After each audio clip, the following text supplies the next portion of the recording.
आपने बहुत बार लोगों को कहते हुए सुना होगा कि आसमान खा गया या फिर जमीन निगल गई।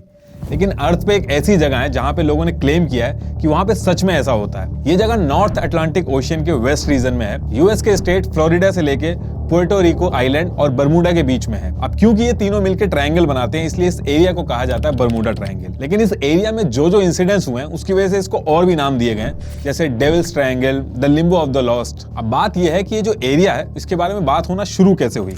1950 में यूएस मीडिया के अंदर इस एरिया के बारे में हल्की हल्की बातचीत शुरू हो रही थी, लेकिन पहली बार इसको बरमूडा ट्रायंगल लोगों ने तब बोलना चालू किया जब विंसेंट गेडी ने एक आर्टिकल पब्लिश किया आर्गोसी मैगजीन में, और उसमें उन्होंने लिखा कि फ्लोरिडा के पास एक एरिया है जो 3 पॉइंट से मिलकर बना है और जहां पे कुछ अजीब सी एक्टिविटीज हो रही हैं। और जब ये आर्टिकल उन्होंने लिखा तो उस आर्टिकल का जो नाम था वो लिखा था द डेडली बरमूडा ट्रायंगल। उसके बाद जब भी इसके बारे में बात हुई तो इसको लोगों ने बरमूडा ट्रायंगल ही बोला, और तब से लेके आज तक इसको बरमूडा ट्रायंगल ही बोला जाता है। ये जो बरमूडा ट्रायंगल का एरिया था, इसमें सबसे बड़ी दिक्कत ये थी कि जैसे ही इस एरिया में जाओ तो कभी रेडियो ना चले, कभी कंपास खराब हो जाए, इलेक्ट्रॉनिक डिवाइसेस जो थी उनकी जो रीडिंग थी वो फ्लक्चुएट करने लगती थी, और ये सब तो चल ही रहे थे। इसके साथ साथ आसमान से प्लेन और समुद्र से शिप्स ये भी गायब हो रहे थे, और इनके साथ साथ जो लोग थे वो भी गायब हो रहे थे, और गायब भी इस तरीके से हो रहे थे कि चाहे आदमी हो या फिर शिप, उनका एक छोटा सा टुकड़ा तक नहीं मिल रहा था। अब जब ये सारे इंसिडेंट्स हो रहे थे तो लोगों ने अलग अलग चीजें बोलना चालू कर दी थी। कुछ लोगों ने ये बोला कि इस एरिया में सी मॉन्स्टर है, कुछ का कहना था कि एलियंस का इन्फ्लुएंस है इस एरिया में, कुछ लोगों ने इसको इल्यूमिनाटी की जो कॉन्स्पिरेसी है उससे जोड़ना चालू कर दिया, लेकिन कंफर्म कुछ भी नहीं हो रहा था। अगर आप सर्च करोगे तो आपको पता चलेगा कि ऑल ओवर वर्ल्ड में बरमूडा ट्रायंगल के ऊपर जितनी मूवीज, बुक्स, डॉक्यूमेंट्री बनी है, शायद ही किसी और टॉपिक पे बनी है। 1888 में एक शिप था जिसका नाम था एलन ऑस्टिन। ये इंग्लैंड से न्यूयॉर्क के लिए निकलता है। 2 से 3 वीक ट्रैवल करने के बाद इस शिप का जो कैप्टन था, जिसका नाम ग्रिफिन था, वो एक अनप्लान्ड शॉर्टकट लेता है ताकि जल्दी पहुंच जाए, और ये जो शॉर्टकट था ये बरमूडा ट्रायंगल के पास से गुजरता था। लेकिन जैसे ही बरमूडा ट्रायंगल का एरिया आता है, कैप्टन ग्रिफिन को थोड़ी दूर पे एक छोटी सी बोट दिखती है जो बिना किसी पैटर्न के बहुत ही अजीबोगरीब तरीके से इधर से उधर मूव कर रही थी। कैप्टन ने कई बार कोशिश की कम्युनिकेट करने की, लेकिन कोई भी रिस्पॉन्स नहीं आया उस बोट से। शुरू में तो ये लोग डर रहे थे। कुछ टाइम के बाद कैप्टन ने कुछ लोगों को उस बोट में भेजा ये चेक करने के लिए कि ये बोट रिस्पॉन्स क्यों नहीं कर रही है।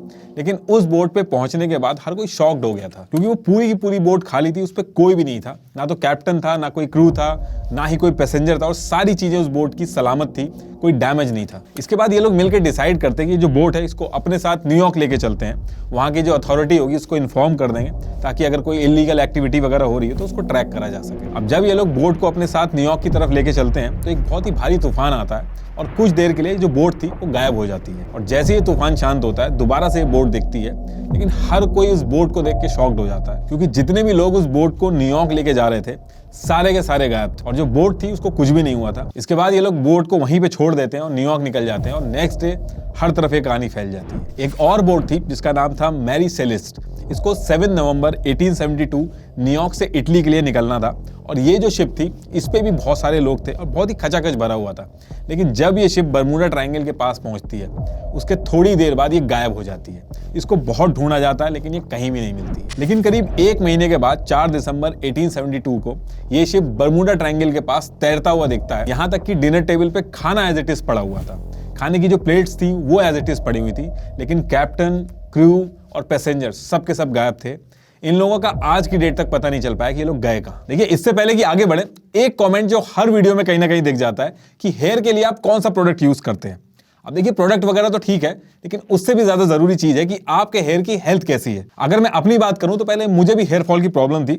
मैंने थोड़ा सा रिसर्च किया तो पता चला कि हेयर फॉल के भी स्टेजेस होते हैं, फ्रॉम 1 to 7। अगर आप 1 से 4 की स्टेज में पहुंच गए हैं तो ये ट्रीटेबल है, लेकिन अगर आप आगे पहुंच गए हैं तब थोड़ी दिक्कत है आपके लिए। और उस पर्टिकुलर टाइम पे मुझे ट्राया के बारे में पता चला कि ये आपको ऐसे ही कुछ भी नहीं दे देते हैं। पहले आपको हेयर फॉल के स्टेजेस और कॉज बताते हैं, और उसके बाद इनके डॉक्टर्स आपको कस्टमाइज्ड प्रोडक्ट और डाइट रेकमेंड करते हैं। 4 से 5 महीने मैंने इनसे ट्रीटमेंट लिया, और इतने कम टाइम में मेरा हेयर फॉल बहुत ही कम हो गया था। और ऐसा नहीं है कि सिर्फ मेरे साथ ही हुआ, ट्राया ने 2 लाख से भी ज्यादा लोगों के हेयर फॉल ट्रीट किए, और इनका सक्सेस रेट 93% है। तो इसमें स्टेप्स काफी सिंपल है। स्टेप 1, ट्राया हेल्थ पे जाके फ्री हेयर टेस्ट लीजिए। स्टेप 2, अपना कस्टमाइज्ड 1 मंथ किट खरीदिए। स्टेप 3, दिए हुए फ्री डाइट प्लान और हेयर कोच की मदद से 5 महीने के अंदर रिजल्ट्स देखिए। Use my code NITISH20 to get 20% off on your purchase.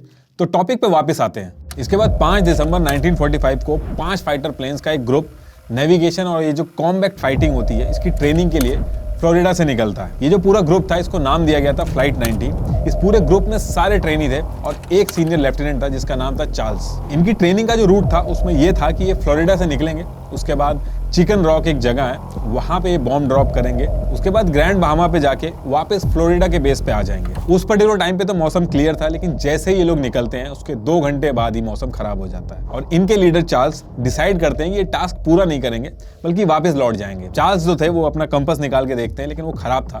वो अपना दूसरा कंपास निकाल के देखते हैं क्योंकि वो भी खराब था। ये अपनी टीम से भी कोऑर्डिनेट करते हैं, उन सबके कंपास खराब थे और ग्राउंड की टीम जब इनको ट्रैक करती है तो उनको पता चलता है कि ये सारा जो इसका लास्ट मैसेज था वो ये था कि यहाँ पे 100 फीट की ऊंचाई पे कुछ जलता हुआ दिख रहा है और उसके बाद ये भी गायब हो जाता है। क्रिस्टोफर कोलंबस जो थे उनकी बुक तक में ये चीज लिखी हुई है कि जब वो यूरोप से निकल के बर्मुडा ट्रायंगल के पास पहुंचे थे तो उनका जो कंपास था उसने काम करना बंद कर दिया था, वो रास्ता भटक गए थे। कोलंबस जैसे जैसे ट्रैवल करते थे तो वो अपनी डायरी में जरूर लिखते रहते थे। तो उन्होंने ईयर 1492 में ये लिखा था कि कंपास काम नहीं कर रहा है और यहाँ पे एक कैंडल की तरह रोशनी आसमान से गिर रही है। ब्रूस गर्नॉन एक लौते ऐसे आदमी है जो बर्मुडा ट्रायंगल को सर्वाइव करके वापस आए हैं। ब्रूस बहामास से फ्लोरिडा रेगुलर ट्रैवल करते थे, उनको करीब 1.5 घंटा लगता था बहामास से फ्लोरिडा ट्रैवल करने में। लेकिन एक बार ये बर्मुडा ट्रायंगल से 10,000 फीट से भी ऊपर प्लेन उड़ा रहे थे। मौसम एकदम क्लियर था, ना तो कोई रेन थी ना कोई थंडरस्टॉर्म था, लेकिन हर कोई शॉक था क्योंकि प्लेन सिर्फ 45 मिनट्स में ही फ्लोरिडा पहुंच गया था, जो कि प्रैक्टिकली पॉसिबल ही नहीं है। 250 माइल्स की डिस्टेंस थी, 1.5 घंटे में पूरी होनी चाहिए थी क्योंकि इस मॉडल का जो प्लेन था वो मैक्सिमम स्पीड उसकी 180 माइल्स पर आवर थी। तो प्रैक्टिकली ऐसा पॉसिबल नहीं था कि 45 मिनट में वो फ्लोरिडा पहुंच जाए। जो उन्होंने फ्यूल चेक किया था वो भी एज इट इज था, वो भी कम नहीं हुआ था। फिर आगे चल के उन्होंने इस पे किताब लिखी। अब देखिए ये जो स्टोरीज मैं आपको बता रहा हूँ ऐसी और भी बहुत सारी स्टोरीज हैं बर्मुडा ट्रायंगल के ऊपर जो बुक्स, मूवीज और डॉक्यूमेंट्री की फॉर्म में बिक रही हैं। अब इसके पीछे रीजन ये है कि लोगों को पसंद आती है मिस्टीरियस स्टोरीज, उन स्टोरीज से कनेक्शन बिल्ड करना और पसंद आता है उनको, क्योंकि ये जो कॉन्स्पिरेसी थ्योरीज होती हैं काफी इंटरेस्टिंग होती है। वहीं रियल फैक्ट्स जो होते हैं वो थोड़े से बोरिंग होते हैं, उनमें मजा नहीं आता है, उनको सुनने में ऐसा लगता है जैसे कि पढ़ाई चल रही है और इसी चीज का बिजनेस बनाया जाता है। ऐसी स्टोरीज जिनमें यह है कि पहले बर्मुडा ट्रायंगल था, उसके नीचे एक सिविलाइजेशन था, अब वहां पे हम एलियन से मिलेंगे, मिलियंस में बिकती हैं। आप सर्च करके देखिएगा बर्मुडा ट्रायंगल पे कितनी मूवीज बनी है, आप थक जाओगे देखते देखते इतनी मूवीज बनी है। आप बुक सर्च करोगे तो तांता लगा हुआ है अलग अलग स्टोरीज का, एलियन से लेके इल्यूमिनाटी तक, जिसकी जितनी इमेजिनेशन है उसने उस लेवल की स्टोरीज बना के बेची है। एक पर्टिकुलर इंसिडेंट के कुछ डेटा पॉइंट्स को उठा के जो कि 100 से 200 साल पुराने हैं, जिनको वेरीफाई तक नहीं किया जा सकता, हम कुछ भी मान लेते हैं। जब मैं सारी स्टोरीज बता रहा था तो आपके दिमाग में क्वेश्चन जरूर आएंगे कि अगर इतनी मिस्टीरियस है ये जगह तो आजकल इसके बारे में क्यों नहीं बात हो रही है। अगर आज की डेट में किसी को फ्लोरिडा जाना है तो वो प्लेन या फिर शिप का यूज करेगा और यही बर्मुडा ट्रायंगल वाला ही रूट यूज करेगा। इनफैक्ट सबसे हैवी ट्रैफिक जोन है बर्मुडा ट्रायंगल का। आज की डेट में हमारे पास एडवांस टेक्नोलॉजी है तो हमें पता चल जाता है अगर कोई इंसिडेंट होता है कि इसके पीछे रीजन क्या है। कई ऐसे इंसिडेंट्स हैं जो आज भी नहीं पता चल पाते हैं, लेकिन हम बहुत ही तेजी से एडवांस होते जा रहे हैं। ये जो बर्मुडा ट्रायंगल की कहानियां बेची जाती हैं, अगर आप छोटी सी सर्च करोगे गूगल पे तो बर्मुडा ट्रायंगल का जो एरिया है वो टॉप 10 डेंजरस रीजन तक में नहीं है। इनफैक्ट किसी भी कंट्री ने इतना भी बॉदर नहीं किया कि बर्मुडा ट्रायंगल को मैप तक में मेंशन कर दे।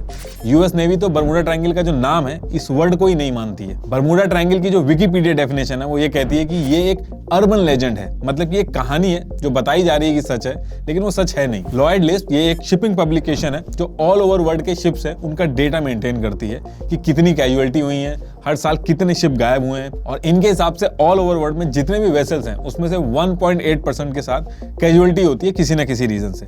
कुछ के रीजंस पता चल पाते हैं, कुछ के रीजंस नहीं पता चल पाते, और कुछ तो ऐसे हैं जो कि मिलते तक नहीं है। बर्मुडा ट्रायंगल के एरिया में 8,634 शिप्स गए हैं, जिसमें से 2 कैजुअलिटी हुई हैं। अगर आप इसको कंपेयर करोगे वर्ल्ड की बाकी कैजुअलिटी से तो ये डेटा बहुत ही कम है, लेकिन इसके बाद भी बर्मुडा ट्रायंगल बहुत ही ज्यादा फेमस है क्योंकि इसकी जो स्टोरी है, बुक्स हैं, डॉक्यूमेंट्री, मूवीज, टूरिज्म, इन सब की जो इकोनॉमी है वो बहुत ही स्ट्रांग है। ला ट्रिब्यूना की रिपोर्ट के हिसाब से 75 शिप्स और एयरक्राफ्ट मिस हुए हैं बर्मुडा ट्रायंगल से। अगर आप एवरेज निकालोगे तो दुनिया की बाकी जगहों पे भी लगभग इतने ही एक्सीडेंट्स हुए हैं। जापान के पास में भी सेम ऐसा ही एरिया है ट्रायंगल शेप में, उसका भी नाम दिया गया है ड्रैगन ट्रायंगल। यहाँ भी 1945 में A6M0 एयरक्राफ्ट का कनेक्शन टूट गया था और लास्ट मैसेज में पायलट सिर्फ यही बोल रहा था कि something is happening in the sky is opening up. उसके बाद भी आज तक नहीं पता चला कि वहां पे हुआ क्या था। सेम इसी ड्रैगन ट्रायंगल में 1980 में MV डर्बीशायर जो बहुत ही बड़ा ब्रिटिश शिप था वो भी अचानक से गायब हो गया था और उसके बारे में आज तक किसी को नहीं पता चला कि वो गया कहाँ पे। ड्रैगन ट्रायंगल का जो एरिया है वो बर्मुडा ट्रायंगल की तरह ही है और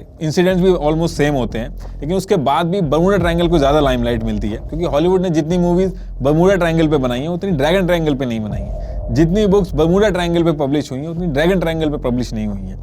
यही रीजन है कि बर्मुडा ट्रायंगल ज्यादा फेमस है। बर्मुडा ट्रायंगल और ड्रैगन ट्रायंगल जो है ये दोनों एक ही लैटिट्यूड पे आते हैं, इसलिए इसके ऊपर भी कॉन्स्पिरेसी थ्योरी चल रही है। अब आज की डेट में तो किसी भी तरीके से वेरीफाई नहीं किया जा सकता कि एलन ऑस्टिन का जो कैप्टन था वो जो स्टोरी बता रहा था वो सही भी है कि नहीं। मैरी सेलेस्ट शिप की जो कहानी है वो जो पर्टिकुलर शिप थी उसमें से भी लाइफ बोट गायब थी और ये जो शिप थी इसके ऊपर एलिगेशन थे कि इन्होंने गलत तरीके से हैवी इंश्योरेंस करा रखा है। इसमें यह भी कहा जाता है कि मे बी कोई ऐसी इमरजेंसी हो जिसमें शिप डेंजर में हो, लोगों को शिप से खाली करा के कहीं और ले जाया जा रहा हो और उस पर्टिकुलर टाइम पे कोई दुर्घटना हुई हो। अब एक चीज जो ज्यादातर केसेस में आप सुनोगे कि कंपास खराब हो जाता है। अब देखिए कंपास के अंदर जब भी आप नॉर्थ की डायरेक्शन चेक करते हो तो वो अर्थ के ज्योग्राफिक नॉर्थ से थोड़ा अलग दिखाता है, इसलिए अर्थ के दो पोल सिस्टम है, एक मैग्नेटिक पोल सिस्टम जो कंपास दिखाता है और दूसरा जियोग्राफिक पोल सिस्टम जो कि अर्थ के एक्सिस ऑफ रोटेशन पर बेस्ड है। जियोग्राफिक नॉर्थ पोल को हम ट्रू नॉर्थ भी कहते हैं, लेकिन अर्थ के ऊपर कुछ जगह ऐसी भी है जहां पे अगर आप कंपास से चेक करोगे तो वो एक्चुअल नॉर्थ पोल दिखाएगा और जिस जगह पे ये एक्चुअल नॉर्थ दिखता है उसको हम कहते हैं एगोनिक लाइन। वैसे तो ये जो एगोनिक लाइन है ये चेंज होती रहती है, लेकिन बर्मुडा ट्रायंगल पे काफी सालों से